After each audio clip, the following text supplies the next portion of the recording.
Long years ago, in the second age of Middle-earth, the elven smiths of Eregion forged rings of great power. Then the Dark Lord Sauron forged one ring in the fires of Mount Doom in the land of Mordor. This ring he made to rule the others, and their power was bound up with it, so that they could last only so long as it too should last. And from that time, war never ceased between Sauron and the elves. 3 rings they hid from him, but the others he gathered into his hands, hoping to make himself master of all things. Then was an alliance made against the Dark Lord, and Sauron was, for that time, vanquished. But at length his dark shadow stretched forth once more, and he sought again for mastery over the rings of power. One ring had come into the possession of Gollum, a slimy creature as dark as darkness, who kept its secret unto himself in the nethermost depths of the mines beneath the misty mountains.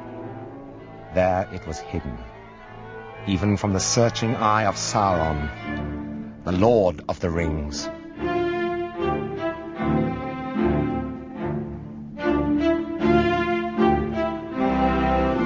The Lord of the Rings by J.R.R. Tolkien. Prepared for radio in 13 episodes by Brian Sibley. With Ian Holm, Michael Horton, John Le Mesurier, and Peter Woodthorpe. Episode 1, adapted by Brian Sibley, The Shadow of the Past. Long years Gollum possessed his ring, before it left him and passed to another. Gollum sought unceasingly to recover it, and without realizing what power drew him on, he made his way step by step and mile by mile to Mordor. Precious, precious, we've lost the precious. After all these ages, it's gone. It was our birthday present and it's lost. Curse us and crush us, but we'll never find it again. No. No. No. No. You! Us. Miserable creature. Why are you lurking here? No. Not lurking, Precious. Looking. Yes, we're looking for our birthday present, aren't we, Precious? Yes, that's all. The Lord Sauron has no liking for those who pry and spy. Spying? Prying? We meant no harm, Precious, did we not? None come or go here without the Lord Sauron's leave. If you will not answer here, you shall answer in Mordor. Nothing to answer, is there, Precious? Nothing. No, nothing. There are devices in Barad-dûr to loosen the lying tongue. Come! No, Precious! No, Precious! Puts us down! Puts us down! No!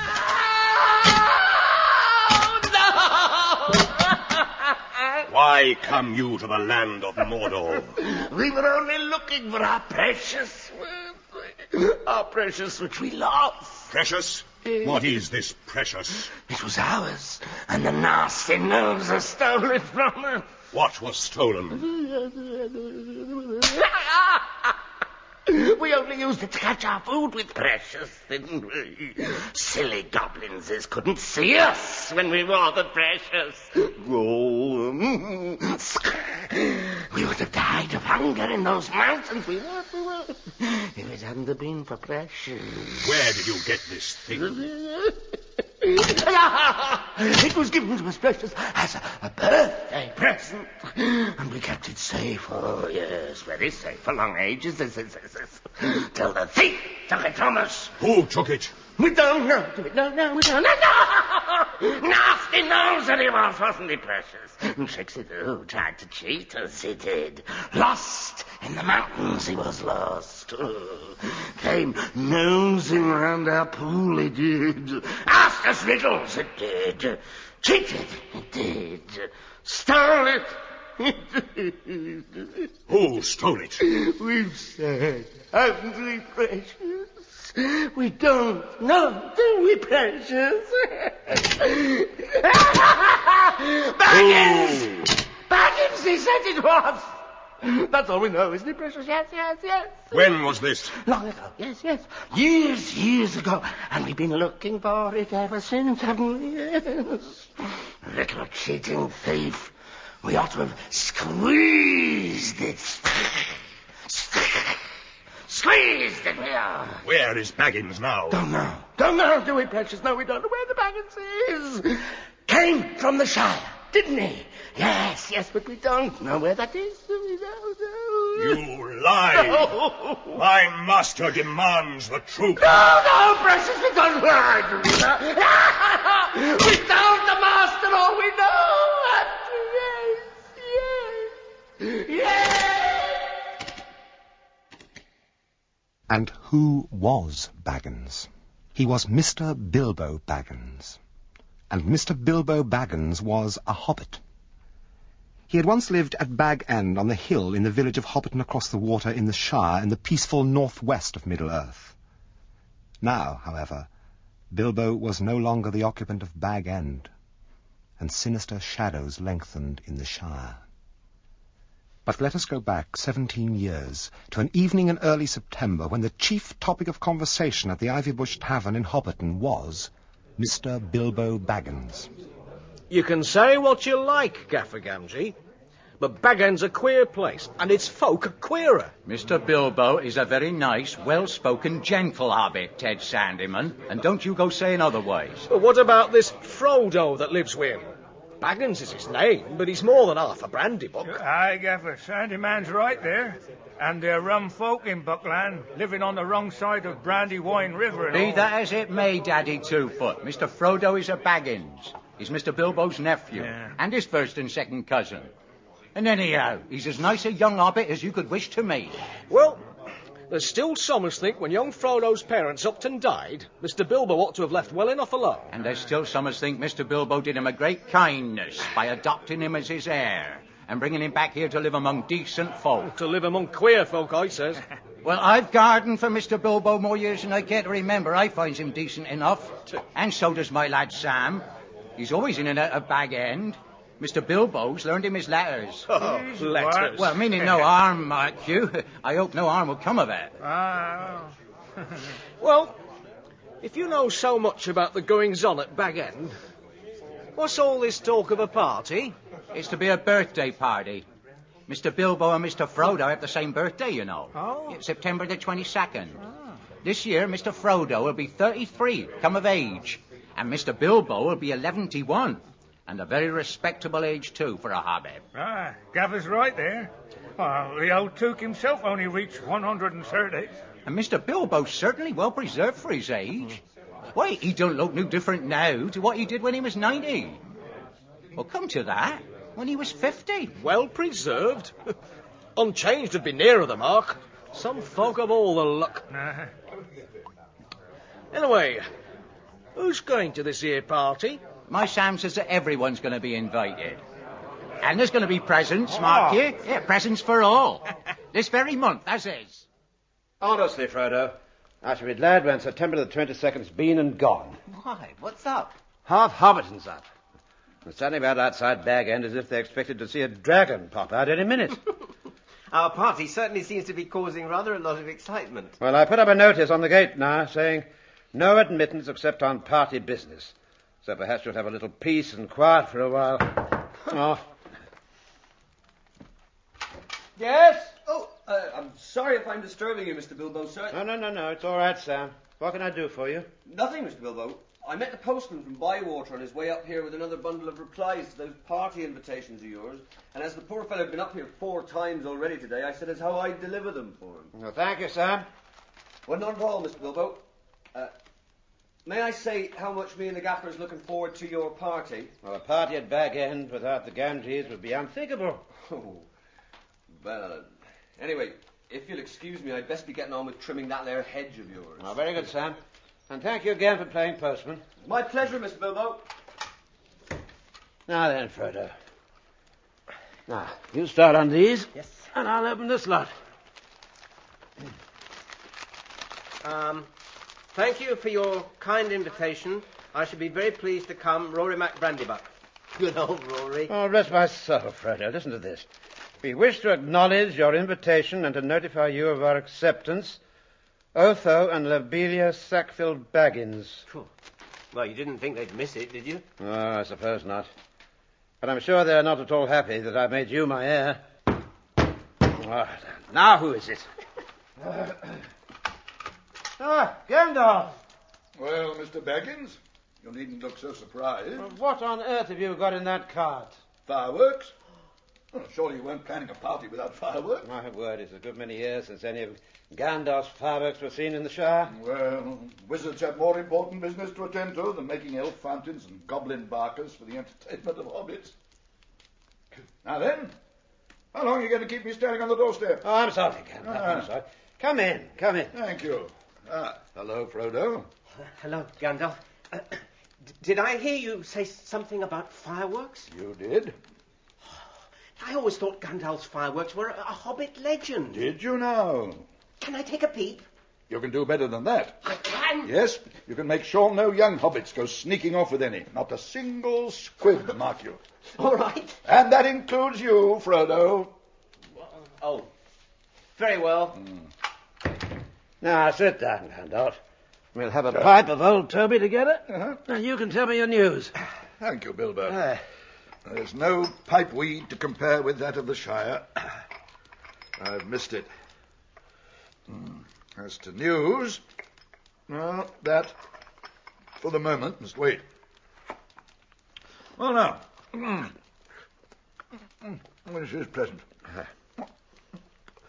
Well, I must say, your garden's looking very bright. Yes, Sam and his father keep it well for me. And I'm very fond of it, and of all the dear old Shire. And I think I need a holiday. Oh, you mean to go on with your plan, then? I do. I made up my mind months ago, and I haven't changed it. Oh, very well. It's no good saying any more.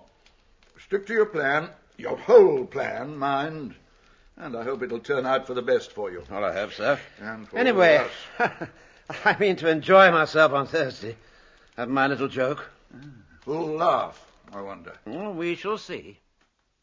Eventually, after much excitement, Thursday, September the 22nd, actually came.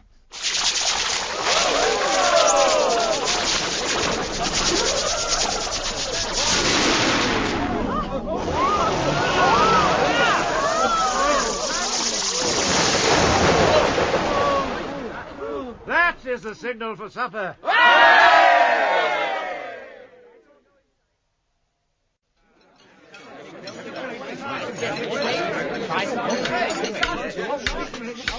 My dear people. Oh, dear, I think Bilbo's about to make a speech. My dear Bagginses and Woffins. And my dear Tooks and Bradley Bucks and Grubbs and Chubbs. Yes. And Burrowses and Hornblowers. Bulgers, Bracegirdles, Goodbodies. Brockhouses. Oh, yes. And Proudfoots. Proud feet. Proudfoots. Also, my good Sackville Bagginses that I welcome back at last to Bag End. Thank you. Now, while you're filling up the corners, as we hobbits put it, I hope you'll permit me a few words. Today is my 111th birthday. I'm 11-1 today. And I hope you're all enjoying yourselves as much as I am.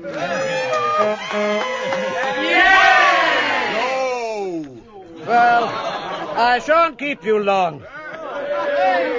But I've called you together for a purpose. Indeed, for three purposes. First of all, to tell you that I'm immensely fond of you all, and that 11-1 years is too short a time to live among such excellent and admirable hobbits. I don't know half of you as well as I should like, and I like less than half of you as well as you deserve. And secondly, I've called you all together to celebrate my birthday. Or I should say our birthday, for it is, of course, also the birthday of my nephew and heir, Frodo. He comes of age and comes into his inheritance today. Did you hear that, Otho? What this mean, inheritance? I don't know, Lobelia, but I don't like the sound of it at all. Together, our years total 144. Your numbers were chosen to fit this remarkable total. One gross, if I may use the expression. One gross, indeed. Nasty, vulgar expression. Thirdly and finally, I wish to make an announcement. I regret to announce that although, as I said, 71 years is far too short a time to spend among you, this is the end. I'm going. I'm leaving. Now. Goodbye.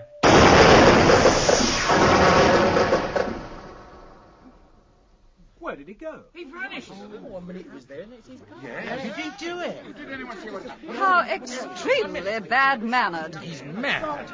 I always said so, mad. While Bilbo Baggins was making his speech, he had been fingering a golden ring in his pocket. The very ring that Gollum had once possessed and lost.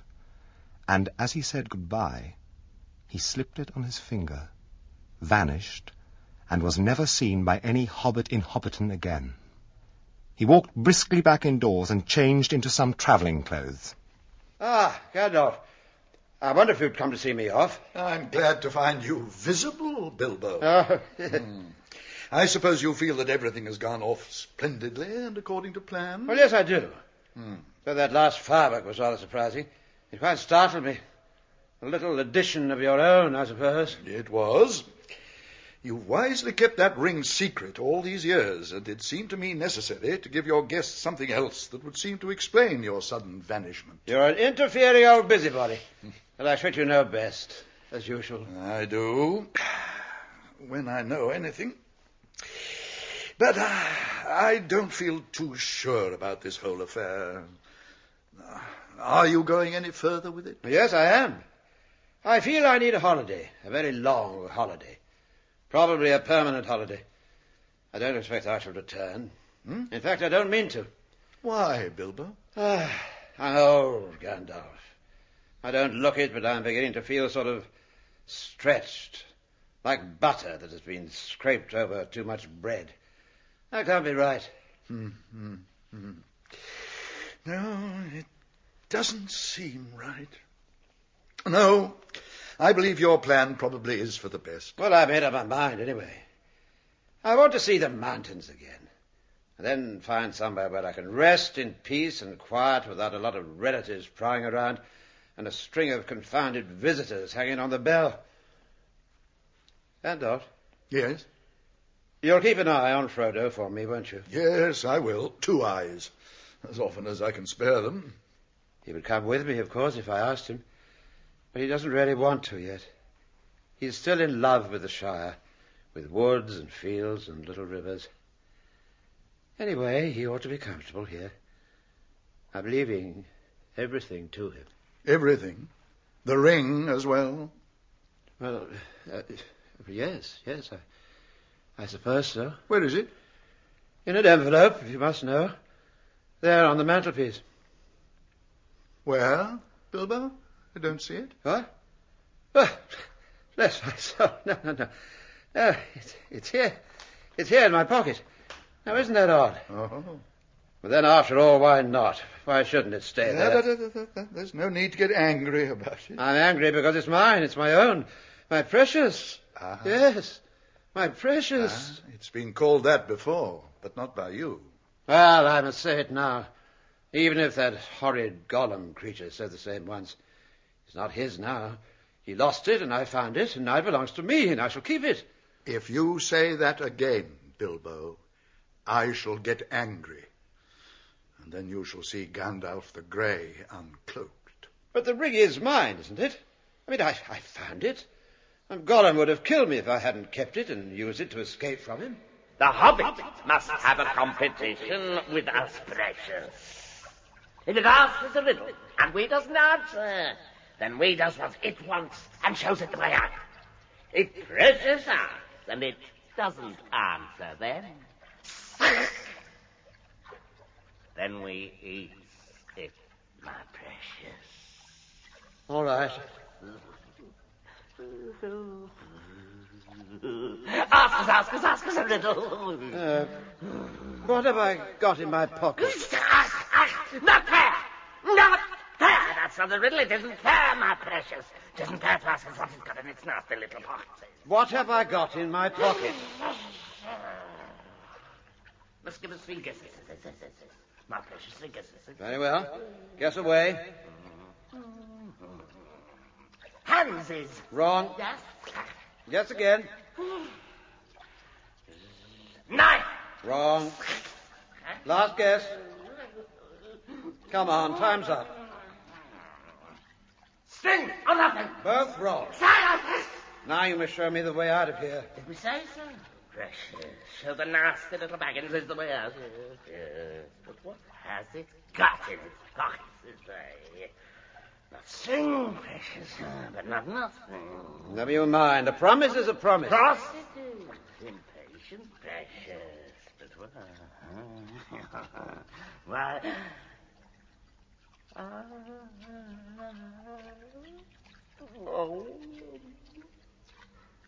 No. We can guess what it's got in his pockets, can't we, precious? We've lost it, yes. He's found it. Yes, he must have. Curse the Baggins. Thief. Thief. Where's it gone? Where's the Baggins? Vanished, it has.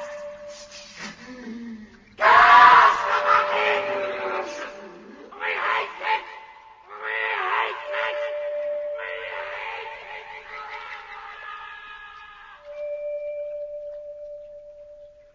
I'm not a thief, whatever he said. I've never called you one. And I'm not one either. I'm not trying to rob you, but to help you. I'm sorry, but I felt so strange. You see, the ring has been growing on my mind lately. I'm always wanting to put it on and disappear, or wondering if it's safe, and pulling it out to make sure.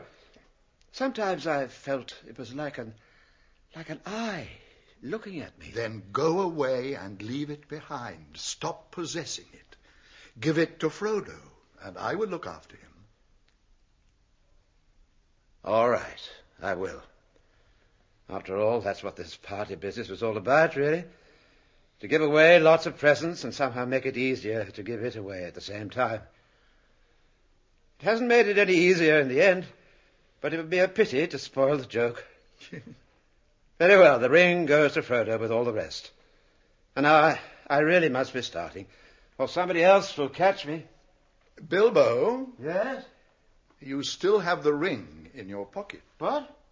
Well, yes, so I have. It's still in the envelope with my will. You better take it and deliver it for me. No, don't give the ring to me. Put it on the mantelpiece. It'll be safe enough there till Frodo comes. I shall wait for him. All right, if you say so. There. Well, that's that then. And now I'm off. Oh, what fun. Goodbye, dear Gandalf. Goodbye for the present, Bilbo. Take care of yourself. Don't worry about me. I'm as happy now as I've ever been. Goodbye. The road goes ever on and on, down from the door where it began. Now far ahead the road has gone, and I must follow if I can. Goodbye, my dear Bilbo, until our next meeting. Until it joins some larger way, where many paths and errands meet, and whither then I cannot say. Is he gone? Yes, he's gone at last. Oh, dear, I wish...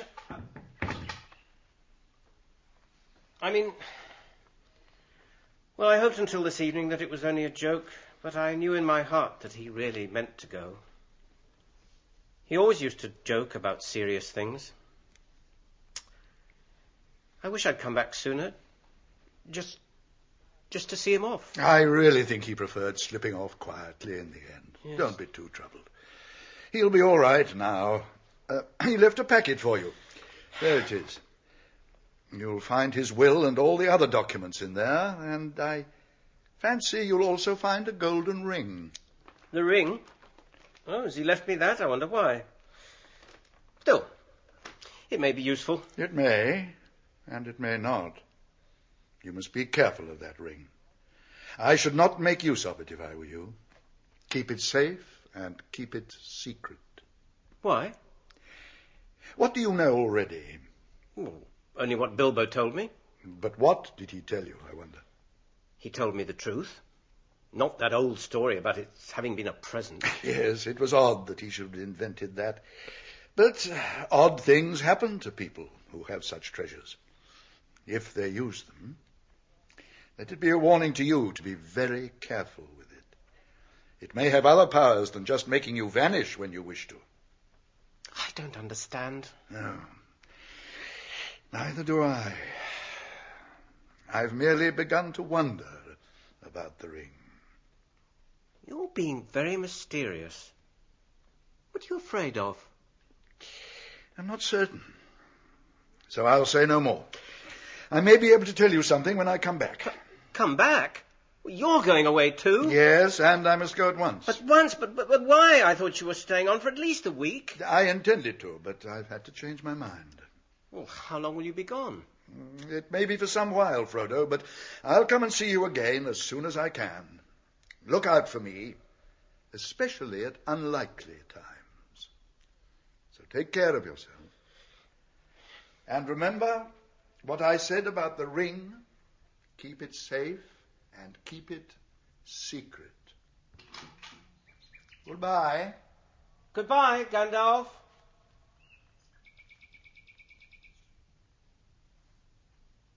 Keep it safe and keep it secret. 17 years passed, and Frodo all but forgot the ring. But the Dark Lord Sauron had not forgotten it. And learning from Gollum that a ring of power had been found by Baggins of the Shire, bent his mind to find it again. Riders of Mordor, the Lord Sauron commands, seek for the Shire. Find Baggins.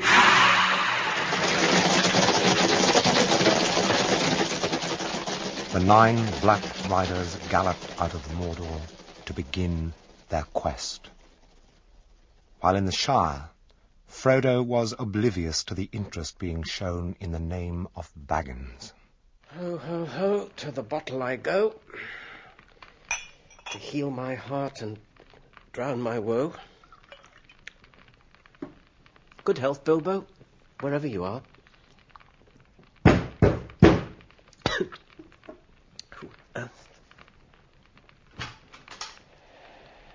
Gandalf! Hello, Frodo. All well, eh? All well. Though I've missed seeing my friend Gandalf. Come in, come in. Thank you, Frodo. Well, you look the same as ever. So do you. Or as far as I can remember. Yes, yes. It's been too long. I thought you'd abandoned the Shire forever. But I expect you've had more important people to visit than hobbits. Important, yes, but not necessarily more important. In fact, my visit now is of the utmost importance. I'm sorry, Gandalf, I don't understand. The ring, Frodo. Bilbo's ring. It's dangerous. Far more dangerous than even I had guessed. But such matters are best left until daylight. We'll talk about it in the morning. All right.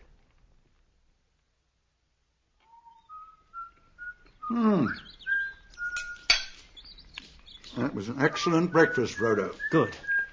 Now. How about a pipe before we talk? Ah, splendid. I once told Bilbo the one thing I miss about the Shire when I'm not there apart, of course, from having breakfast with an agreeable hobbit, is its pipeweed. Well, now, which would you like? See, Longbottom Leaf or Old Toby? Or Southern Star? I used to smoke Old Toby with Bilbo, so let it be that. Right. Help yourself. Thank you, Frodo.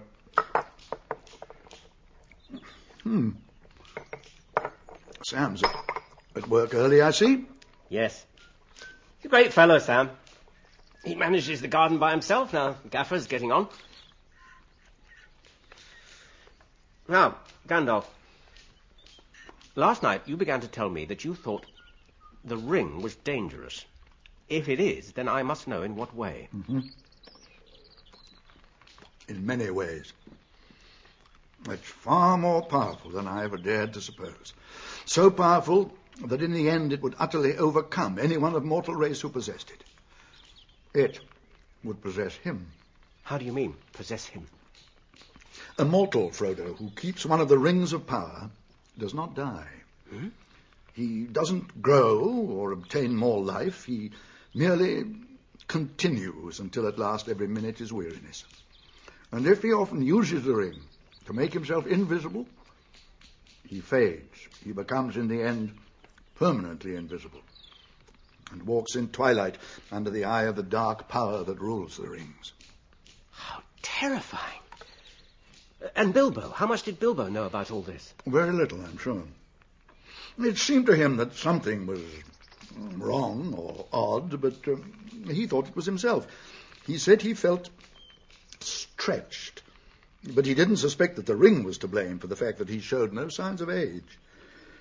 But it was an indication that the ring was getting control. But there wasn't any permanent harm done, was there? He would get all right in time, wouldn't he? I don't think you need worry about Bilbo. Of course, he possessed the ring for many years and used it and lied to others about how he came by it, so it may take a long while for the influence to wear off. But the important thing is, he gave it up in the end of his own accord. No, once he'd let the thing go, I wasn't troubled about dear Bilbo anymore. No, it's for you that I feel responsible. Me? Yes. You and all these charming, absurd, helpless hobbits. It would be a grievous blow if all the jolly, stupid Bolgers, Boffins, and Bagginses became enslaved. But what? You don't know the real peril yet. But you shall. Give me the ring for a moment. Well, there. I spoke of there being rings of power, for there were many. Some more potent and some less. They were forged by the elven smiths long ago. The lesser rings were only essays in the craft, but the great rings, they were perilous. Is this one of them? No. The great rings had each a gemstone. This ring, you see, is quite plain and unadorned. But then is it one of what you call the lesser rings? No, I think not. Frodo, can you see any markings on it at all? No. Well then, let's see what a little fire will reveal. Gandalf, my ring! It will be damaged! Wait. But Gandalf, the fire! Wait.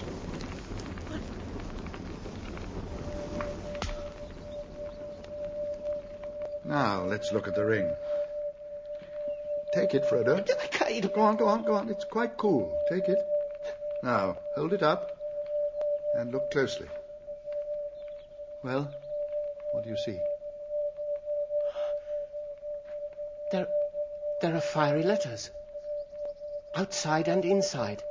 But I cannot read them. No, but I can.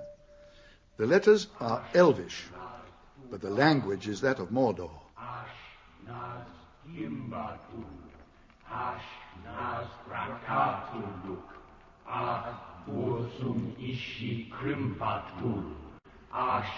One ring to rule them all. One ring to find them. One ring to bring them all. And in the darkness bind them. What does it mean, Gandalf? It's only 2 lines of a verse long known in elven lore. 3 rings for the elven kings under the sky, 7 for the dwarf lords in their halls of stone, 9 for mortal men doomed to die, 1 for the Dark Lord on his dark throne in the land of Mordor where the shadows lie.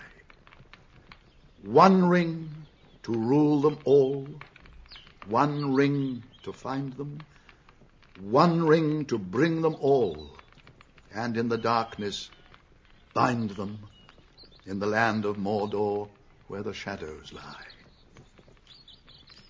This is the Master Ring, the 1 ring to rule them all. This is the 1 ring lost many years ago to the great weakening of its maker's power. Now he greatly desires to have it again. But he must not get it. What I don't understand, Gandalf, is whose ring this is if it is not one of the elven rings. This ring was made to rule the elven rings. It was made, Frodo, by Sauron the Great, the Dark Lord of Mordor. It's he who is seeking it. But stories are told of Sauron's fall, long ago. That is so, but always, after a respite, the shadow takes another shape and grows again. He's fast becoming very strong, and he lacks but 1 thing to give him strength and knowledge to beat down all resistance, break the last defenses, and cover all the lands in darkness. He lacks the 1 ring. But what of the other rings which that verse spoke of? 3 of them, the fairest of all, the elf lords hid from him. The others Sauron took and gave 7 to the dwarf kings, who used them for getting great wealth. 9 he gave to mortal men, proud and great, and so ensnared them. The wearers of the 9 are now fell servants of the Dark Lord, ring-wraiths in his power. It's many years since they walked abroad. Yet who knows, as the shadow grows once more, they too may walk again. And the 1 ring was his. He made it and wore it. But how did he come to lose it if he was so strong? It's ancient history and a long story. It was Gil-galad, the elven king, and Elendil of Westerness who overthrew Sauron, though they themselves perished in the deed. But Isildur, Elendil's son, cut the ring from Sauron's hand and took it for his own. Thus was Sauron vanquished, for a while at least. But the ring, what happened to the ring? The ring was lost. Isildur was marching north when he was waylaid by orcs, and almost all his followers were slain. He leapt into the waters of the great river Anduin, but the ring slipped from his finger as he swam, and then the orcs saw him and killed him with arrows. And there, in the river, the ring passed out of knowledge and legend. But I think I can now carry on the story. Long after Isildur lost the ring, but still long ago, a hobbit-like folk lived beside the river. One day, the 2 of them were fishing in the river. They were called Smigol and Digol, and Digol it was who found the ring.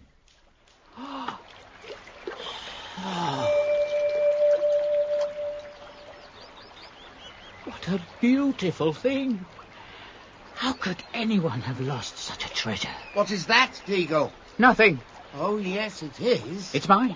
I found it. Give us it, Deagle, my love. Why? Because it's Smeagol's birthday, my love, and he wants it. I don't care. I've given you a present already. I found this, and I'm going to keep it. Oh, are you indeed, my love? Ah, you indeed.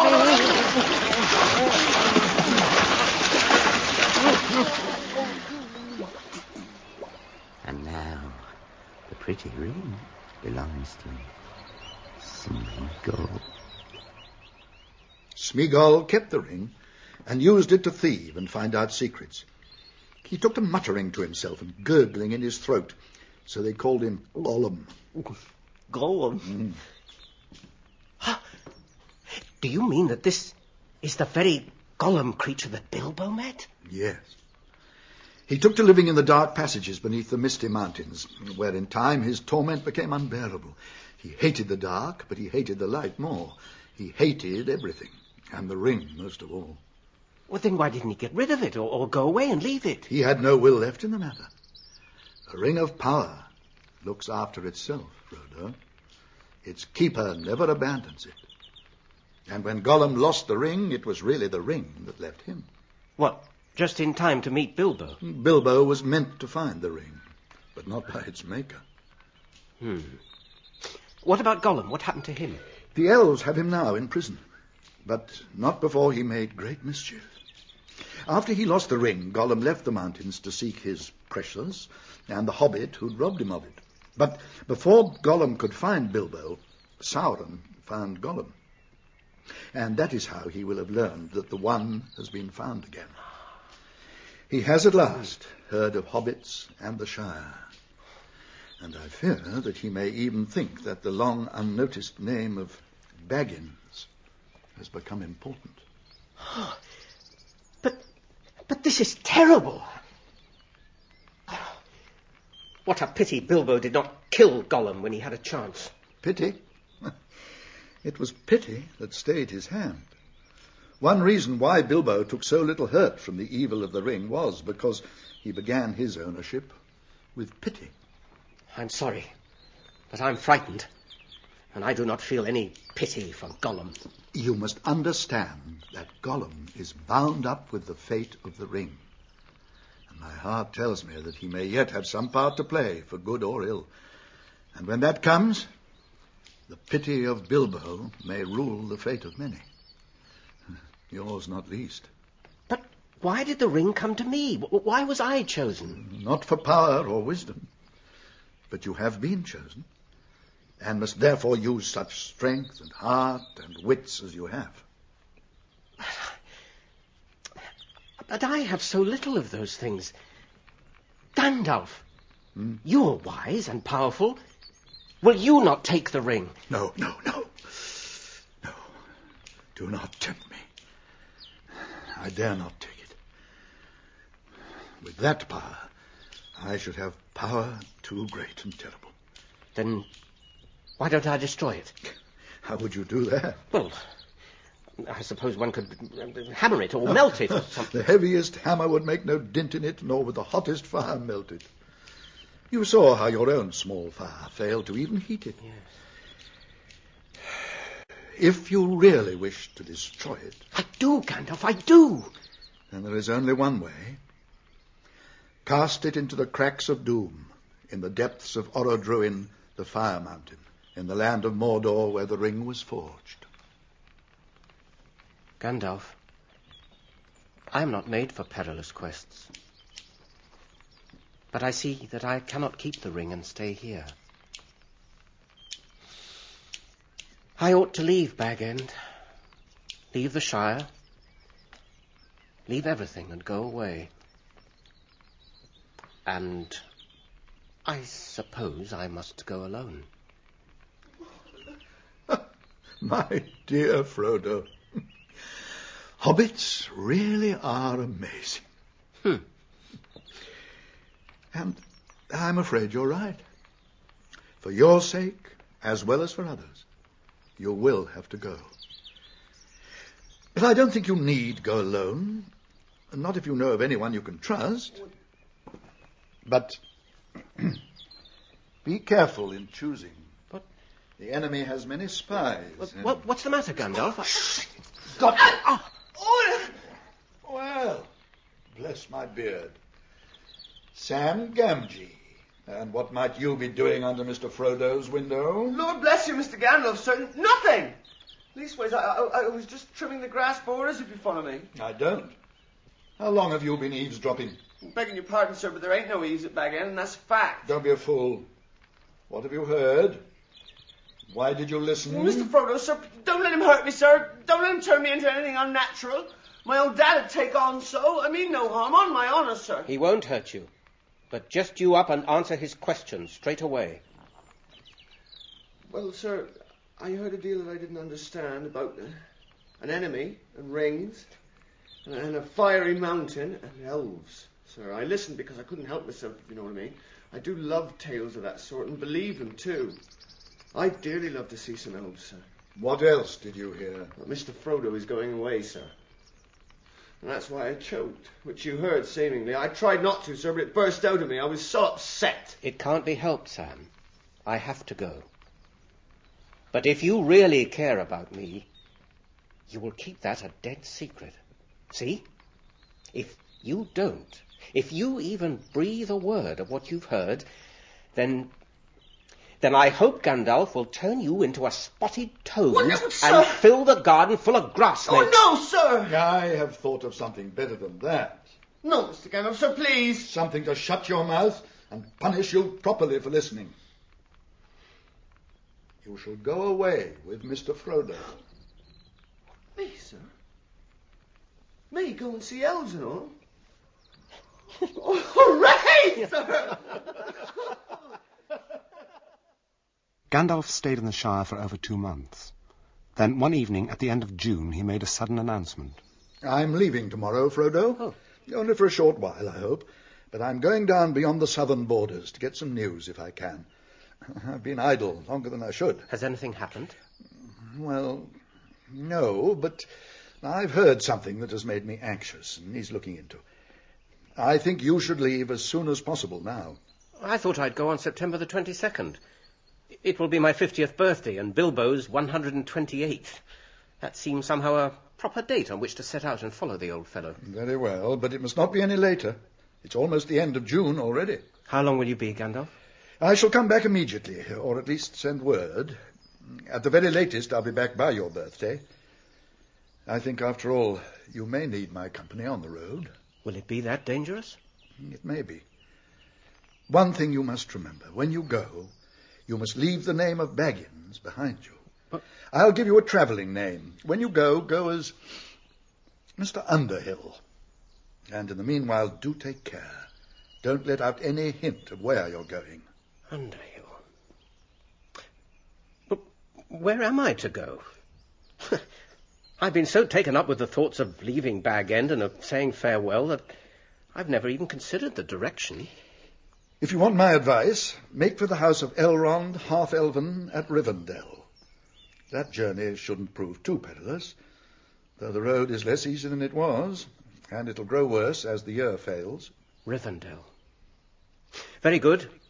I will go east, and I will make for Rivendell. I will take Sam to visit the elves. He will be delighted. Well, see that he doesn't talk. If he does, I really shall turn him into a toad. And so Gandalf rode away, journeying to the southern borders of the Shire, where he heard news of the black shadow that disturbed him greatly. He turned then east and north, and so journeyed towards the village of Bree. Gandalf! Gandalf! Gandalf the Grey! Yes? It is I, Radagast. Radagast the Brown. Radagast! What are you doing here? Well, seeking you. All I knew was that you might be found in a wild region with the uncouth name of Shire. It is the Shire, and you are near its borders now. But why are you seeking me? Must be pressing, for you are never a traveller, Radagast, unless driven by great need. I have an urgent errand, and my news is evil. Hmm? The Nazgul, the Nine, they are abroad again. Ah. They have crossed the river secretly and are moving westward. They have taken the guise of riders in black. The enemy must have some great need or purpose, but what it is that makes him look to these distant and desolate parts, I cannot guess. Who told you this, and who sent you? The head of our order, Saruman the White. And he also told me to say that if you feel the need, he will help. But you must seek his aid at once, or it will be too late. I will go to Saruman. Then you must go now, Gandalf, for I have wasted time in looking for you, and the days are running short. I was told to find you before midsummer, and that is now here. Even if you set out now, you will hardly reach Saruman before the Nine discover the land they seek. I myself shall turn back at once. Radagast, stay a moment. We shall need your help, and the help of all things that will give it. You are wise in the lore of beasts and birds. Send out messages to all of them that are your friends. Tell them to bring news of anything that bears on this matter to Saruman and Gandalf at Isengard. Yes, I will do that. Fare you well, Gandalf. Leaving a message with the innkeeper at Bree to be sent on to Frodo, Gandalf rode south to Isengard, a circle of sheer rocks that enclosed a valley in the midst of which stood a tower of stone called Orthanc. while in the Shire Frodo still watched and waited for him, and the news that Mr. Baggins was up to something began to get about. Well, Gaffer, is it true? Aye, Daddy Two-Foot, it is true. Mr. Frodo's selling Bag End. Sold it, in fact, to those cousins of his, the Sackville Bagginses. And for a nice bit, I'll be bound. More likely for a bag and price if Mistress Lobelia's the buyer. Poor old Otho. If only he'd lived a few more years, he'd have been master of Bag End after all. Not that I wish to speak ill of the dead Ted Sandyman, but I for one say the fewer Sackville Bagginses at Bag End the better.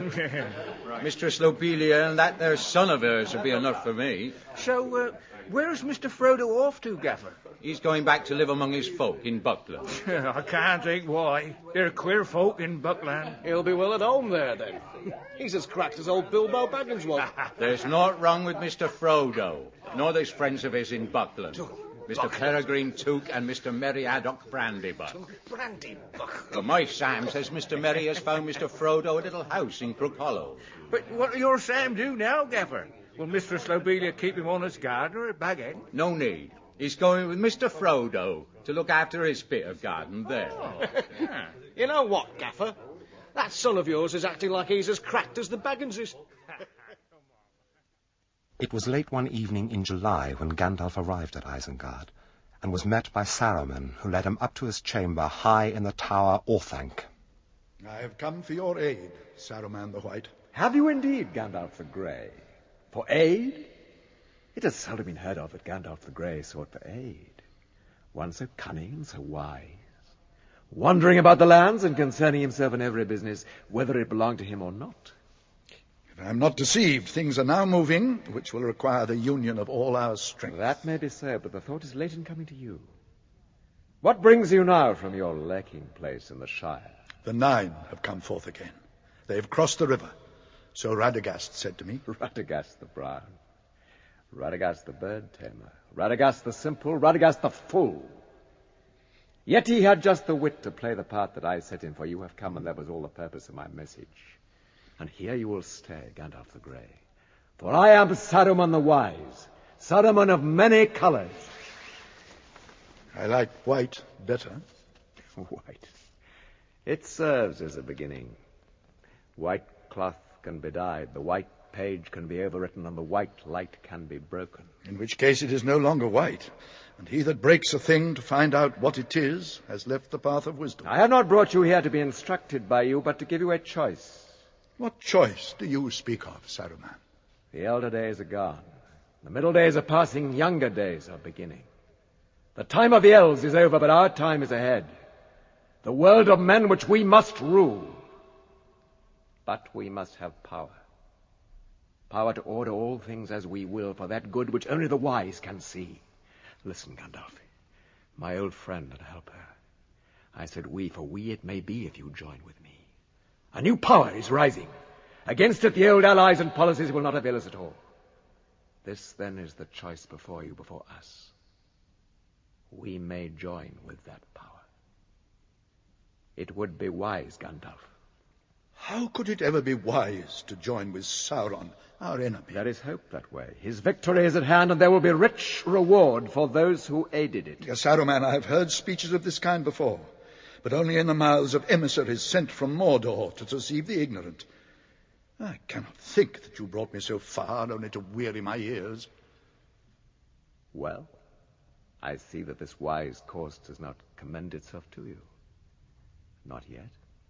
Not if some better way can be contrived. What better way? The ruling ring. And why not, Gandalf? Why not?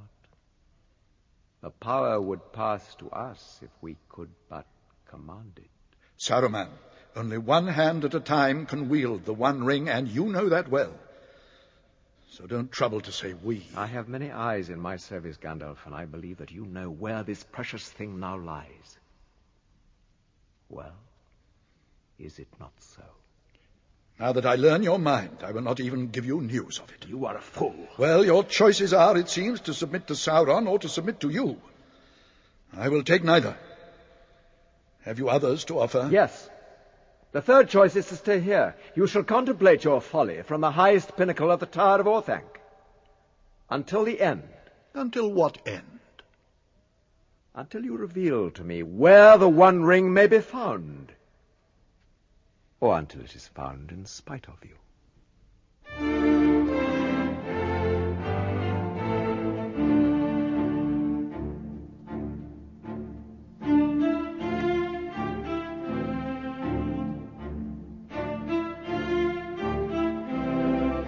In Episode 1 of J.R.R. Tolkien's The Lord of the Rings, adapted by Brian Sibley, the part of Frodo was played by Ian Holm, Gandalf by Michael Hordern, Bilbo Baggins by John Le Mesurier, and Gollum by Peter Woodthorpe.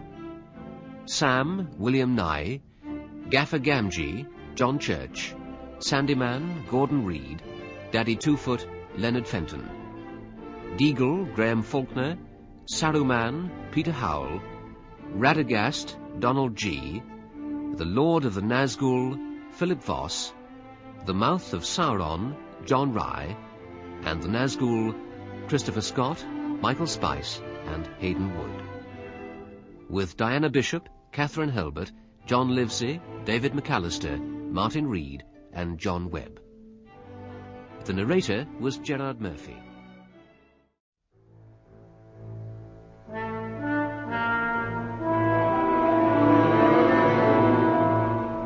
Long years ago, in the second age of Middle-earth, the elven smiths of Eregion forged rings of great power. Then the Dark Lord Sauron forged one ring in the fires of Mount Doom in the land of Mordor. This ring he made to rule the others, and their power was bound up with it, so that they could last only so long as it too should last. And from that time, war never ceased between Sauron and the elves. 3 rings they hid from him, but the others he gathered into his hands, hoping to make himself master of all things. Then was an alliance made against the Dark Lord, and Sauron was, for that time, vanquished. But at length his dark shadow stretched forth once more, and he sought again for mastery over the rings of power. One ring had come into the possession of Gollum, a slimy creature as dark as darkness, who kept its secret unto himself in the nethermost depths of the mines beneath the misty mountains. There it was hidden, even from the searching eye of Sauron, the Lord of the Rings.